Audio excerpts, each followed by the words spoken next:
Natalia Calcaño es socióloga, especialista en economía cultural.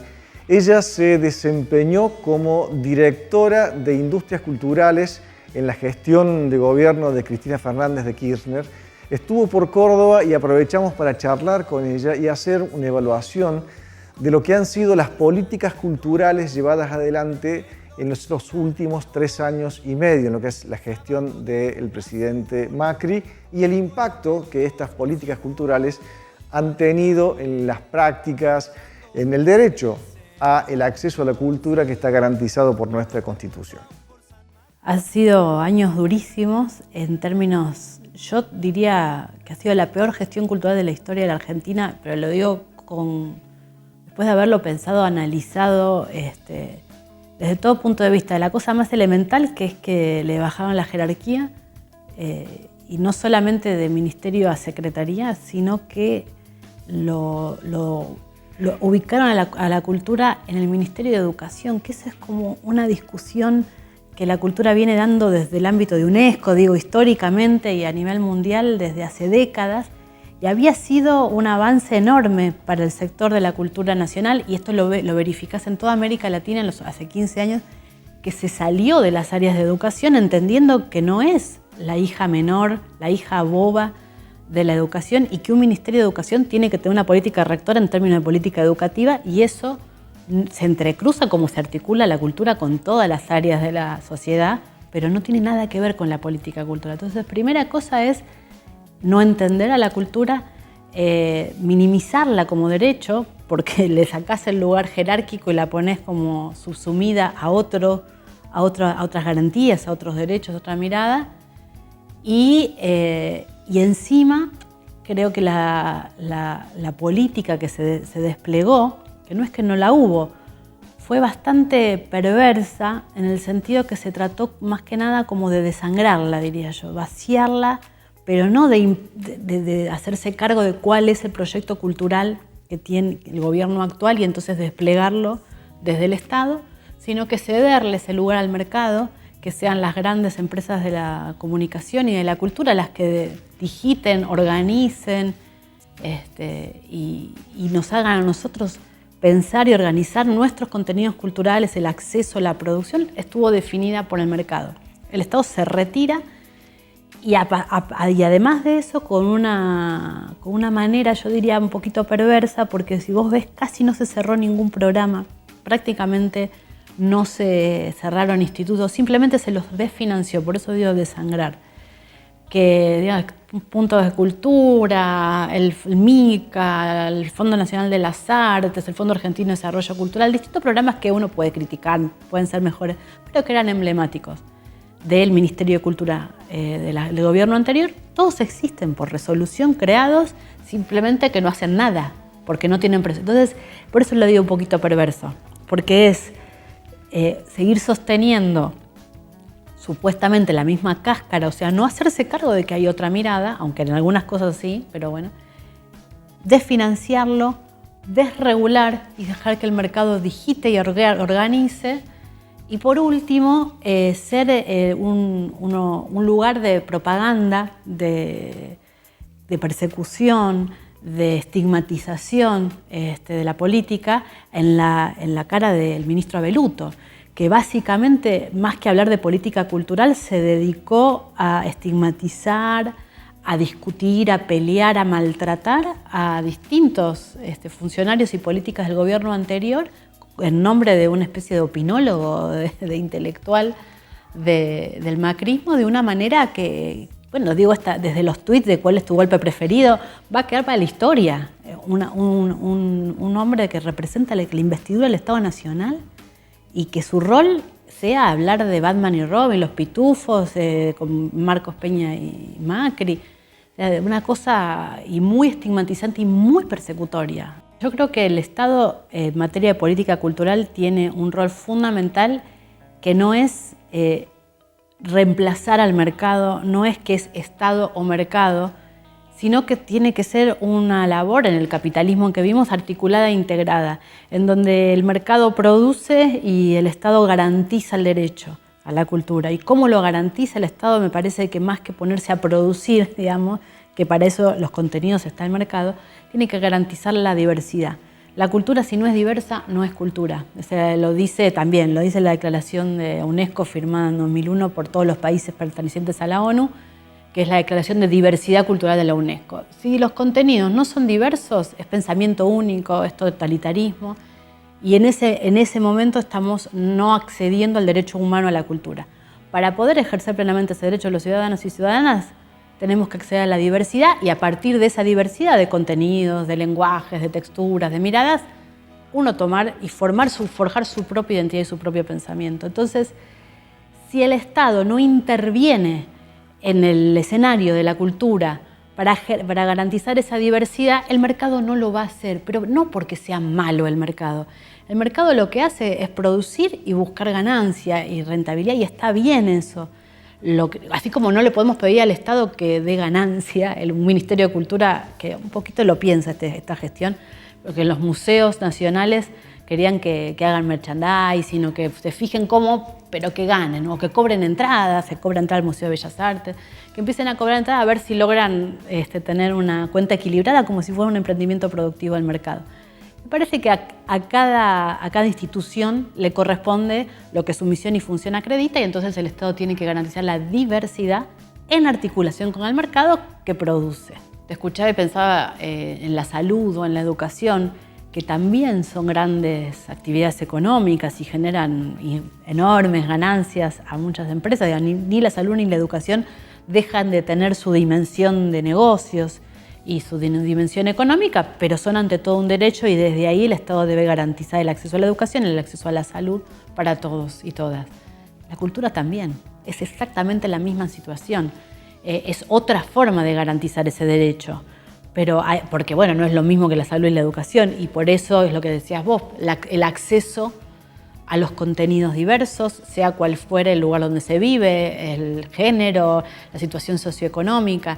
Todos por igual tenemos que tener garantía de acceso a los derechos culturales, y para eso tenemos que acceder a contenidos diversos y poder expresarnos también en eso y formarnos en eso y elegir lo que queremos consumir.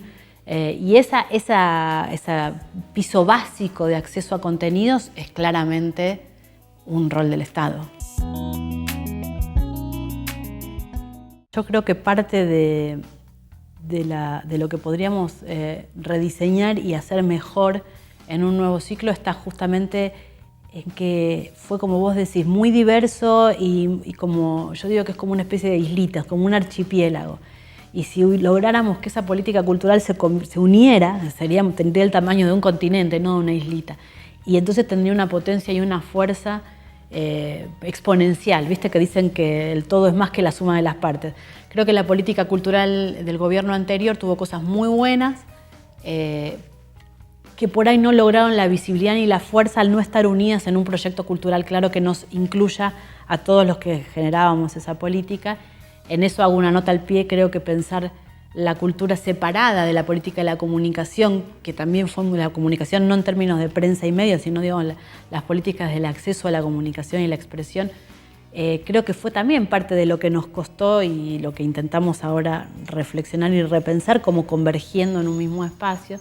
Pero si te tuviera que decir lo que rescato, a mí me parece que es emblemático los festejos del Bicentenario. Creo que ahí uno dice, ¿qué quiere decir que la cultura incluye? Bueno, mira, si no estabas, míralo, porque si estabas, lo viviste. O sea, ¿qué quiere decir que la cultura incluye? Nosotros en el 2010 pasamos a vivir una nueva etapa como sociedad, en donde pudimos sentirnos, después de años muy duros y muy difíciles, de mucha fragmentación, de mucha marginación, de no sentirse orgulloso y parte de una nación. Creo que los festejos del Bicentenario, con el despliegue de política cultural que tuvieron, lograron ponernos en otra etapa como país, como nación. Y eso fue claramente el poder de la política cultural, ¿no? Después podría decirte también Tecnópolis como un emblema de la política cultural, el CCK como uno de los centros culturales más increíbles del mundo.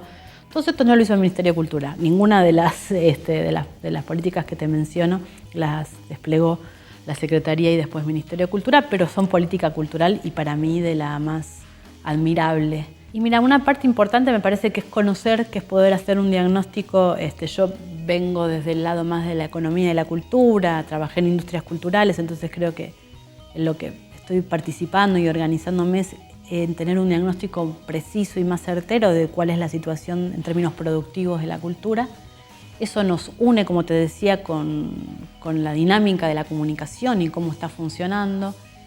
Creo que una vez que tengamos claro el panorama actual, el contexto en el que estamos, que es un contexto complicado, que es un contexto de caída de la producción cultural tradicional, producto de la hiperestanflación que vivimos, le pegó durísimo al sector cultural.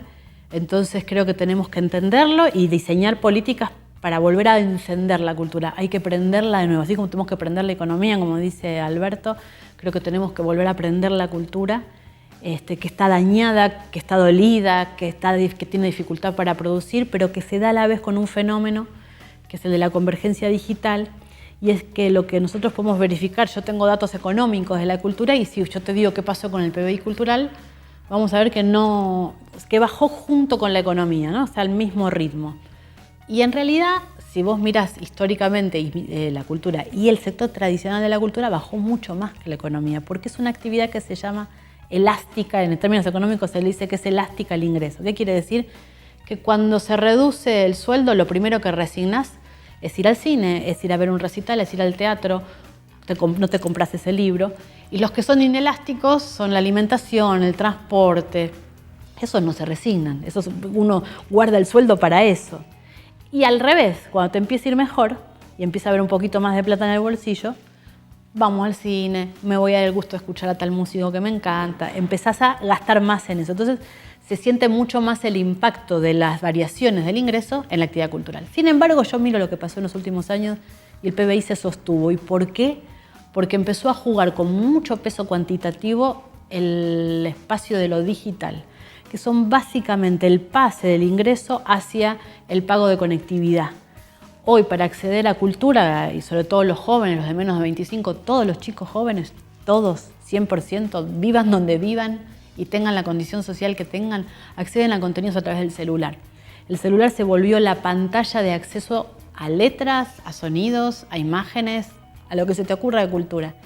Y eso lo que hace es que haya habido se giró el ingreso de la cultura hacia las plataformas como Netflix, Spotify, el pago de internet, el pago del abono del celular, y no vuelve ese ingreso a la cultura. Entonces hay ahí, además de un problema tradicional, uno complicado que hay que repensar, y por eso digo volver mejores desde la cultura pensarlo, no desde la economía solamente. Tenemos que participar y pensar también desde la legislación. De hecho, estamos conversando mucho con el Congreso, cosa que no pasó en otros momentos.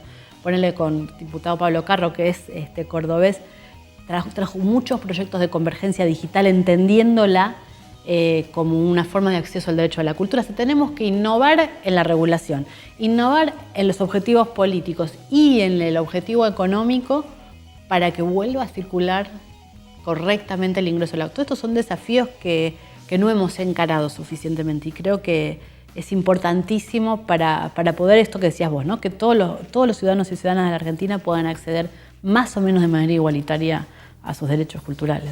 Me parece que hay que pensar la legislación, la regulación o la promoción que hagamos desde esta nueva realidad. Esta nueva realidad de lo digital no es una promesa, no es algo que uno ve en el horizonte, es algo que está y es enorme. En muy pocos años se transformó la manera de hacer, distribuir y acceder a contenidos. Es tan tremenda que más que pensar en volver al mundo analógico, porque no existe más, creo que tenemos que organizar, repensar, y eso requiere de mucho diálogo, de mucha programática. Tenemos que pensar cómo tiene que ser eso. Y esto tienen que participar todos los actores, los grandes, los chicos, los medianos, los que están, los que se ven, los que no se ven, y pensar cómo hacemos para aprovechar las potencialidades de lo digital. Lo digital tiene un enorme beneficio y es que lo intangible es grande, hay lugar, hay espacio para todos. Lo que tenemos que hacer es organizar ese espacio para que todos puedan salir a la luz, puedan verse, Creo que con el objetivo, con la misión de la pluralidad, tenemos que organizar este espacio de lo digital de manera que tengamos lugar para todos, para los que nos gustan, para los que no nos gustan, para los grandes, para los chicos, para los gordos, para los flacos. Todos tienen que tener lugar para poder expresar sus contenidos de manera visible. Entonces creo que la potencialidad está. Hay antecedentes internacionales interesantes que se empiezan a dar, como para que uno no parezca que está medio delirante. Empezar a mirar regulación. El Parlamento Europeo está regulando cuotas de contenidos nacionales. Hay distintos países que están tomando algunas medidas que son interesantes para estudiarlas, para mirarlas, y dialogar eso con todo el sector, sabiendo que lo que queremos es pluralidad, que sin pluralidad no hay política comunicacional posible. Y eso yo creo que es un laburito y es un poquito aburrido por ahí, porque va a haber que estudiar, leer, mirar números, sentarse, discutir, pero creo que es recontra posible, que hay una oportunidad grande en el consenso de armar una política que sea plural. Creo que la televisión pública me parece que tiene que existir, me parece que hay que desgubernamentalizarla, eso me parece que es elemental. Creo que no tenemos que pensar a los medios públicos como competidores del espacio de la... O sea, esto de decir, bueno, ¿cómo pluralizamos y ponemos medios, ponemos canales públicos? No, yo creo que los medios públicos cumplen otro rol, no el de cubrir el espacio de la pluralidad. Tienen que estar, por supuesto, pero el desafío más grande que tiene el Estado es el del fomento, el de promocionar los contenidos de todo el sector independiente, el sector comercial, de todas las provincias, de todas las miradas, que el desafío está más en promocionar los contenidos que en crearlos y ser generador de contenidos.